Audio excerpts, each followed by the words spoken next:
இங்க தர்மான்ற பையன் அவங்க அப்பா அம்மா தங்கச்சின்னு அவங்க குடும்பத்தோட ரொம்ப சந்தோஷமா வாழ்ந்துட்டு இருப்பான். இப்ப ஃபேமிலியோட எங்கேயோ ஒரு ஃபங்க்ஷனுக்கு கிளம்புறாங்க. அந்த பையன் மட்டும் நான் வரலன்னு சொல்லிடுறான். இவங்களும் இவனை வீட்லயே விட்டுட்டு ஃபங்க்ஷனுக்கு போயிட்டு வர வழியில நாய் ஒன்னு கார் குறுக்குல வந்து கார் ரோட விட்டு தடமாறி போய் 3 பேருமே ஆக்சிடென்ட்ல இறந்துட்டாங்க. இப்போ பல வருஷம் கழிச்சு அந்த பையனை காட்டுறாங்க. அந்த சம்பவத்துக்கு அப்புறம் அவன் யார்கிட்டயுமே பேசுறதே இல்ல, ரொம்ப சிடுசிடுன்னு இருக்கான். இதனால இவனை சுத்தி இருக்கிறவங்களுக்கு இவனை பிடிக்காது. ஆனா வேலைக்கு மட்டும் லீவ் போடாம ரெகுலரா போயிட்டு வந்துட்டு இருக்கான். அங்க ஒரு வயசான பாட்டியும் தாத்தாவும் ஒரு இட்லி கடை நடத்திட்டு இருப்பாங்க. அங்கதான் டெய்லி ரெகுலரா போய் இட்லி சாப்பிடுவான். அந்த கடைக்கு போயிட்டு சிகரெட் இருக்கான்னு கேட்கறான். அதுக்கு அந்த பாட்டி சிகரெட் பிடிக்காதுப்பா, உடம்பு ரொம்ப கெட்டதுப்பா அது அப்படின்னு சொல்லிட்டு அட்வைஸ் பண்றாங்க. அதுக்கு நான் உங்ககிட்ட அட்வைஸ் கேட்டேன், இட்லி மட்டும் கொடுங்க நான் கிளம்புறேன் அப்படின்னு சொல்லிட்டு மூஞ்சால அடிச்ச மாதிரி சொல்லிட்டான். 2 இட்லி தான் பார்சல் கேட்டிருப்பான். ஆனா அந்த பாட்டி 3 இட்லியா கட்டி கொடுத்துருக்காங்க. ஆனா அவன் 2 இட்லியை மட்டும் சாப்பிட்டுட்டு 3வது இட்லியை சாப்பிடாமலே வச்சிடறான். இவன் தூங்கி எழுந்து பார்த்தா வெளியே பயங்கரம் மழை பெய்யுது. கேட்டு வேற திறந்துருக்கு. என்னன்னு கால் கீழே பார்த்தா ஒரு நாய் ஒன்று திறந்துக்கிட்டு உள்ள வந்திருக்கும். பாக்குற இவனும் அந்த நாயை வரட்டி விட்டுறான். இவன் சாப்பிடாத அந்த ஒரு இட்லியை உப்பு தொட்டியில வீசுறான். பசியில இருந்த நாயும் அதை சாப்பிட்டுட்டு அவனை பாக்குது. ஏரியால இருக்க சின்ன பசங்க விளையாடிட்டு இருக்கும்போது பால் அவன் வீட்டு காம்பவுண்டுக்குள்ள வந்து விழுந்துருது. அந்த பசங்க அங்கிள் பாலை கொஞ்சம் எடுத்து கொடுங்கன்னு சொல்லிட்டு கேட்கறாங்க. ஆனா இவன் முறைக்க அந்த பாலை எரிச்சிட்டான். அதை பாக்குற அந்த பசங்களும்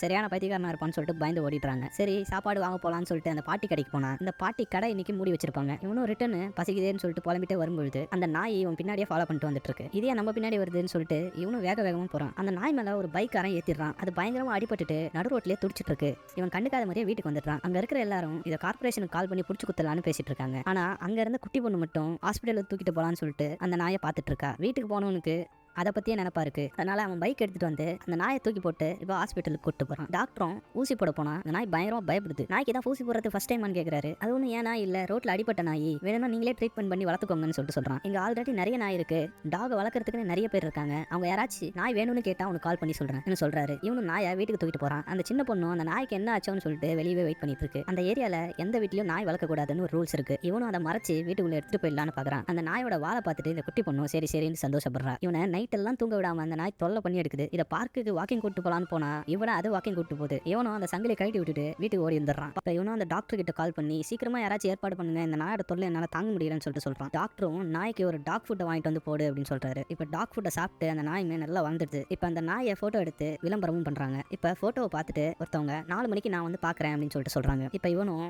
வேலை செய்யற இடத்துல பெர்மிஷன் கேட்டு 4 மணிக்கு வீட்டுக்கு வந்து பார்த்தா அந்த நாய் வீட்டில் இருக்க எல்லா பொருளையும் கீழ்ச்சி வச்சிருக்கு. இவன் கோவத்தில் அந்த நாயை துரத்திட்டு இருக்கான். அந்த நேரம் பார்த்து கரெக்டா நாய் வாங்க வந்தவங்க அந்த வீட்டுக்கு வந்துட்டாங்க. இவங்களும் அந்த நாய் இவ்வளவு சேட்டை பண்ணுதுன்னு சொல்லிட்டு அந்த நாய் வேணாம்னு சொல்லிட்டு வந்துட்டாங்க. இவனும் அந்த டாக்டர் கால் பண்ணி நடந்த விஷயத்த சொல்றான். நீ ஃபர்ஸ்ட் அந்த நாய்க்கு ஒரு லைசன்ஸை வாங்கு, அதுக்கப்புறம் பாத்துக்கலாம் அப்படின்னு சொல்லிட்டு சொல்றாரு. லைசன்ஸ் வாங்குற இடத்துக்கு கூட்டு போறான். அங்க இருக்கிற ஒரு பொண்ணு உங்க நாயோட பேர் என்னன்னு சொல்லிட்டு கேட்கறா. அதுக்கு வந்து பேர் வந்து ஜூ அப்படின்னு சொல்றான். என்ன பிராண்ட் ஃபுட் கொடுக்குறீங்க அப்படின்னு கேட்டா பிராண்ட் எல்லாம் கிடையாது, 2 இட்லியும் கொஞ்சம் சட்னி வைப்பேன் அப்படின்றாரு. இவங்களும் அப்படிலாம் கொடுக்க கூடாது, டாக் ஃபுட் தான் கொடுக்கணும்னு சொல்லிட்டு சொல்றாங்க. அதெல்லாம் எனக்கு தெரியும், நீங்க ஃபர்ஸ்ட் லைசன்ஸை கொடுங்கன்னு சொல்லிட்டு லைசன்ஸை வாங்கிட்டு போயிடுறான். பார்க்க ஒரு மாதிரி இருக்கான். அவன் கரெக்டா நாயை பார்த்து போனான்னு சொல்லிட்டு ஒரு டவுட்டோட அந்த பொண்ணு அவன் வீட்டுக்கே வந்துட்டா. இப்போ அவங்க 2 பேருக்கிட்டையும் பயங்கரமா சேட்டை கொடுத்து ஓடிட்டே இருக்கு வீட்டை சுத்தி. இவருக்கு சார்லி சாப்ளின்னா ரொம்ப பிடிக்கும். அதை செவுத்துல ஒட்டி வச்சிருப்பாரு, அதையுமே உடச்சிடுது. அதை பார்த்து பயங்கரமா அவன் கோவப்படுறான். வந்தவங்களும் கிளம்பிடுறாங்க. அந்த நாய்கிட்ட பயங்கரமா இவர் கத்திக்கிட்டே இருக்கிறதுனால இப்போ பேனிக் அட்டாக் மாதிரி ஒன்று வந்து மயக்கம் போட்டு கீழே விழுந்துடுறான். அந்த நாய் அவன் பக்கத்துலேயே உட்காந்துட்டு இருக்கு. இப்போ ஒரு ஆம்புலன்ஸ் வந்து அவனை கூட்டு போகுது. ஆம்புலன்ஸ்ல என்ன இவர் தனியா வராரு, சொந்தக்காரங்க யாரும் இல்லையான்னு சொல்லிட்டு பேசிட்டு வராங்க. இருக்கு அங்க பின்னாடி ஒன்று ஓடி வந்துட்டு இருக்கு பாருன்னு சொல்லிட்டு சொல்றான். பார்த்தா அந்த நாய் ஆம்புலன்ஸ் பின்னாடி ஹாஸ்பிட்டல் வரைக்கும் ஓடி வந்திருக்கும். இப்போ இவனை செக் பண்ண டாக்டரும் அதிகமாக சிகரெட் பிடிக்கிறதுனால தான் இந்த மயக்கம் வந்திருக்கு, சிகரெட் பிடிக்கிறத ஃபர்ஸ்ட் நிறுத்துங்கன்னு சொல்லிட்டு சொல்றாரு. அந்த நாய் கதவுக்கு வெளியே நின்று இவரை பார்த்து குலைச்சிட்டு இருக்கு. ஹாஸ்பிட்டல் இருந்தவங்க இது எப்படி உள்ள வந்ததுன்னு சொல்லிட்டு கத்திட்டு இருக்காங்க. இதை பார்க்குற இவனும் நம்மளுக்கு யாருமே இல்லைன்னு நினைச்சோம், ஆனால் இந்த நாய் வந்து நம்மளுக்காக நிற்கிறது பார்த்து ரொம்ப சந்தோஷப்படுறான். இதுக்கப்புறம் இந்த நாயை ரொம்ப பாசமாக பார்த்துக்கலாம்னு யோசிக்கும்போது ஒரு ஃபேமிலி வந்து அந்த நாயை அடாப்ட் பண்ணி கூப்பிட்டு போயிடுறாங்க.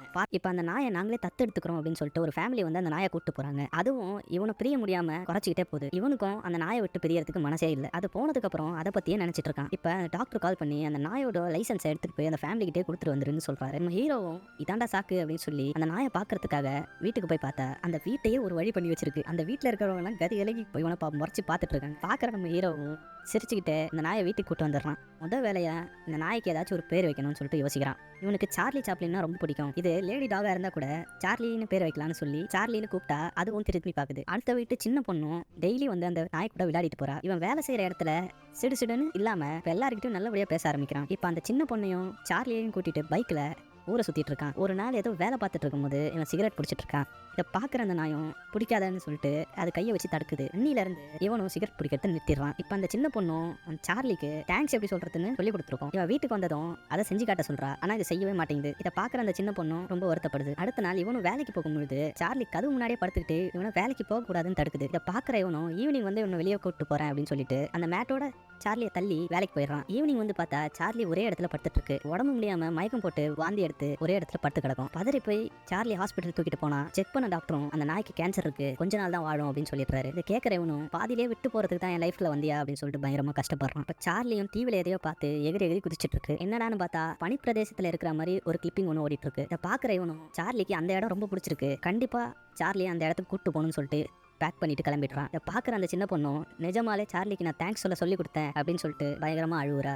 நம்ம ஹீரோ சார்லியோட ஆசையை நிறைவேற்றுறதுக்காக அதை கூட்டிக்கிட்டு காஷ்மீருக்கு கிளம்பிடுறான். போறப்போ அந்த டாக்டர் கால் பண்ணி சார்லி ஊசியை பார்த்து பயப்படுறதுக்கு ஒரு ரீசன் இருக்குன்னு சொல்லிட்டு ஒரு வீடியோ அனுப்புறாரு. பார்த்தா அந்த வீடியோல ஒரு குட்டி நாயை ஒருத்தன் போட்டு கொடுமைப்படுத்திட்டு இருக்கு. அந்த நாயை கீடன் கீடன் சொல்லிட்டு கூப்பிட்டு இருக்கான். அதை பாக்குறதுக்கு அப்படியே சார்லி மாதிரி இருக்கிறதுனால இவனும் கீடன் அப்படின்னு சொல்லி கூப்பிட்டு பாக்குறான். அதுவும் திரும்பி பார்த்து பயப்பட ஆரம்பிக்குது. அதை பாக்குற இவனும் அந்த குட்டி நாய் சார்லி தான் தெரிஞ்சுக்கிட்டு ரொம்ப வருத்தப்படுறான். இப்போ அவன் இருக்கிற அட்ரஸ் தெரிஞ்சுக்கிட்டு இவனும் அங்க போய் பார்த்தா நிறைய நாய்களை கூண்டில் அடிச்சு கொடுமைப்படுத்திட்டு இருக்கான் போல. அவன் கையில இருக்க டாட்டூவை பார்த்து இவன் தான் சார்லியை கொடுமைப்படுத்தினான்னு கன்ஃபார்ம் பண்ணிட்டு அவனை அடிச்சு போட்டு உயிரோட தலை வரைக்கும் மண்ணில் புதைச்சிடறான். அப்படியே போலீஸ்க்கும் இன்ஃபார்ம் பண்ணிட்டு அங்க இருந்து போயிடுறான். இப்ப அந்த பொண்ணும் நாய்கள் எல்லாம் கொடுமை பண்றது ஹீரோ தான் நினைச்சுக்கிட்டு அவனை ஃபாலோ பண்றா. ஆனா ஹீரோ மேல தப்பு இல்லைன்னு தெரிஞ்சுக்கிட்டு இவன் கூட டிராவல் பண்ண ஆரம்பிச்சிடறா. நைட்டு சார்லி குப்பரை கப்பட்டு வித்தியாசமா தூங்கிட்டு இருக்கு. இதை பாக்குற அந்த பொண்ணு நாய்ங்க தூங்குறது ஒரு பொசிஷனுக்கு ஒரு அர்த்தம் இருக்கு, உன்னை அது ரொம்ப நம்புது, அதனால தான் அது வயிற்ற காட்டி தூங்கிட்டு இருக்குன்னு சொல்றாங்க. ஒரு நாள் சார்லி ரொம்ப வித்தியாசமா பிஹேவ் பண்ணிட்டு இருக்கு. இதை பாக்குற ஹீரோவும் என்ன ஆச்சுன்னு சொல்லிட்டு பார்த்தா சார்லியோட ட்ரெஸ்ல அதோட முடியெல்லாம் கொட்டி போய் ஒட்டி இருக்கு. இதை பாக்குறவனும் சார்லியோட உடம்பு இருக்க மோசமாயிட்டு போகுதுன்னு சொல்லிட்டு புரிஞ்சுக்கிறாரு. இப்போ அவளும் சார்லியோட ஃபைல் எல்லாம் எடுத்து பார்த்து பயங்கரமா வருத்தப்படுறா. அவளுக்கு தெரிஞ்ச ரைட்டர் ஒருத்தர் அங்க இருப்பாரு. இப்போ இவங்களை கூப்பிட்டு இவங்க 2 பேர் பத்தின கதையை நான் எழுதி மேகசின்ல ஆர்டிகலா போட போறேன்னு சொல்லிட்டு சொல்றாரு. இப்போ அவளும் அந்த ரைட்டர் கூட போயிடுறா. இப்போ இவனும் சார்லியும் ரொம்ப தூரம் பைக்ல போயிட்டே இருக்கான். திடீர்னு பெட்ரோல் காலி ஆயிடுது. லிஃப்ட் கேட்கும் போது ஒருத்தர் ஹெல்ப் பண்றாரு. பார்த்தா அவர்கிட்ட ஒரு கருப்பு கலர் லேப்ரடார் இருக்கும். அந்த நாயை அவரோட பையன் மாதிரி பார்த்துப்பாரு. இப்போ இவங்க 2 பேரும் நல்லா ஃப்ரெண்ட்ஸ் ஆயிட்டாங்க. இன்னொரு பக்கம் அந்த நாய்களும் ஃப்ரெண்ட்ஸ் ஆயிடுதுங்க. இப்போ இவங்க கிட்ட இருக்கிற காசு எல்லாம் காலி, சார்ஜ் இல்லாம சுவிச் ஆஃப் பண்ண ஃபோன் மட்டும் தான் இருக்கும். சார்லி சாப்பிட்டு ஒரு நாளா இருக்கும். இதனால இவன் ஒரு ஹோட்டல் கிட்ட போயிட்டு இந்த போனை வச்சுக்கிட்டு நாய்க்கு மட்டும் சாப்பாடு கொடுங்கன்னு சொல்லி கேட்கறான். வேற வழியே இல்ல, இந்த பைக்கே வித்துட்டு சார்லியை காஷ்மீர் கூட்டு போலான்னு சொல்லிட்டு பார்த்தா சார்லி பிரெக்னெண்டா வேற இருக்கான்னு சொல்லிட்டு தெரிய வருது. சார்லியோட வயித்துல கை வச்சு பார்த்துட்டு அங்க இருந்த பாட்டி சார்லி பிரெக்னெண்டா இருக்கான்னு சொல்றாங்க. இதை கேட்கற நம்ம ஹீரோ பயங்கர கஷ்டமாயிடுது. ஏன்னா சார்லி இன்னும் கொஞ்ச நாள் தான் உயிர் வாழும். இப்ப நம்ம ஹீரோக்கு என்ன பண்றதுனே புரியல. இப்ப சார்லியை பார்த்து என்ன உனக்கு எந்த அளவுக்கு பிடிக்கும்னு சொல்லிட்டு கேட்கறாரு. இதை கேட்கற அந்த நாயம் டக்குன்னு ஓடி வந்து இவனை கட்டி பிடிச்சிக்குது. எப்படியாச்சும் காஷ்மீருக்கு போயிடணும்னு சொல்லிட்டு பஸ்ல போயிட்டு இருக்கும்போது பார்த்தா சார்லி ரத்தம் வந்தியா எடுத்துட்டு இருக்கு. எப்படியாச்சும் சீக்கிரமா அங்க போகணும்னு பாக்குறான். பார்த்தா வழி ஃபுல்லா டிராஃபிக்கா இருக்கு. என்னன்னு சொல்லி விசாரிச்சா வழி ஃபுல்லா பனி சரிவா இருக்கு, யாரும் அலோவ் பண்ண முடியாதுன்னு சொல்றாங்க. இவன் எப்படியாவது கூட்டு சார்லி அங்க போயிடணும்னு சொல்லிட்டு அந்த அதிகாரி கிட்ட பிரச்சனை பண்ண ஆரம்பிக்கிறான். கொஞ்ச நேரம் பொறுத்து உயர் அதிகாரி ஒருத்தர் வந்து சார்லியும் இவரையும் பார்த்துட்டு வாங்கன்னு சொல்லிட்டு கூட்டு போறாரு. உங்களை பத்தி எனக்கு எல்லாமே தெரியும், உங்களோட நிலைமை எனக்கு புரியுது, ஆனா அங்க போறது ஆபத்து சொல்றாரு. எங்க 2 பேர்த்த பத்தி எப்படி உங்களுக்கு தெரியும் கேட்டா உங்களை பத்தின ஆர்டிகல் மேகசின்ல நான் படிச்சேன்னு சொல்லிட்டு காட்டுறாரு. இப்ப நைட் அந்த டென்ட்லயே ஸ்டே பண்ணிடுறாங்க. ஆனா சார்லியோட உடம்பு இருக்க மோசமா போயிட்டே இருக்கு. இதை பாக்குற இவனும் இது வேலைக்கு ஆகாதுன்னு சொல்லிட்டு சார்லியை ஒரு பேக்குள்ள போட்டுக்கிட்டு அங்க பனி இருக்கிற இடத்த பார்த்து ஓட ஆரம்பிக்கிறான். அப்படியே ஒரு வழியா பனி இருக்கிற இடத்துக்கு சார்லியை கூட்டு போயிடுறான். இப்ப சார்லியும் பயங்கர ஹாப்பியா அந்த பனியில விளையாடிட்டு இருக்கு. இவனும் அது கூட சேர்ந்து அந்த பனியில விளையாடிட்டு இருக்கான். இப்ப திரும்பவும் நைட் அந்த மிலிட்டரி கேம்புக்கே வந்துட்டாங்க. இப்ப காலைல எழுந்து பார்த்தா சார்லியை காணோம். இப்ப இவனும் தேட ஆரம்பிக்கிறான். திரும்பவும் சார்லி அந்த பனியை எடுக்கிற இடத்துக்கு தான் போயிருக்குன்னு சொல்லிட்டு அங்க போய் பார்த்தா அங்க சின்ன ஒரு வீடு இருக்கு. இந்த வீட்டுக்கு வெளியே தனியா உட்காந்துட்டு இருக்கு. அந்த ஹீரோவும் கிட்ட போய் ஏன் சார்லி என்ன தனியா விட்டு வந்தான்னு கேட்கறாரு. அது பாட்டு அமைதியா வந்து இவன் மடியில படுத்துக்குது. இப்ப இவனும் சின்ன வயசுல எங்க குடும்பத்தை எடுத்தேன், நீயும் இப்ப என்ன விட்டு போறேன்னு சொல்லிட்டு பயங்கரமா அழுகுறான். அந்த நாயும் அவனை பாவமா பாக்குது. என்னால முடிஞ்ச அளவுக்கு உன்னை காப்பாத்துறதுக்கு ட்ரை பண்ணேன், ஆனா இதுக்கு மேல என்ன பண்றதுன்னு எனக்கு தெரியலன்னு அதை கட்டிப்பிடிச்சு அழுவ ஆரம்பிக்கான். எனக்காக இது வரைக்கும் பண்ணதுக்கு தேங்க்ஸ்னு சொல்லி அந்த சின்ன பொண்ணு சொல்லி கொடுத்த ஆக்ஷனை இப்ப கடைசியா அது பண்ணுது. பாக்குற இவனுக்கு இன்னும் கஷ்டமாயிடுது. இப்ப இவன் மடியிலேயே படுத்து கடைசியில சார்லி இறந்தே போயிடுது. இதை பாக்குறவன் பயங்கரமா அழுத்துட்டு இருக்கான். பார்த்தா அந்த வீட்டுக்குள்ள இருந்து ஏதோ சவுண்ட் கேக்குது. என்னன்னு சொல்லி உள்ள போய் பார்த்தா புதுசா பிறந்த குட்டி நாய் ஒண்ணு. பார்த்தா சார்லி குட்டி போடுறதுக்காக தான் இந்த இடத்துக்கே வந்திருக்கும். இப்ப இந்த குட்டி நாயை மடியில படுக்க வச்சுட்டு இவனும் ஃபீல் பண்ணிட்டு இருக்கான். இப்ப ஊர் போனதும் சார்லி பேர்ல அனிமல் ரெஸ்கியூ சென்டர் ஒன்று ஆரம்பிக்கிறான். இந்த மாதிரி வீடியோஸ் பார்க்கணும் சேனலுக்கு சப்ஸ்கிரைப் பண்ண மறந்துடாதீங்க.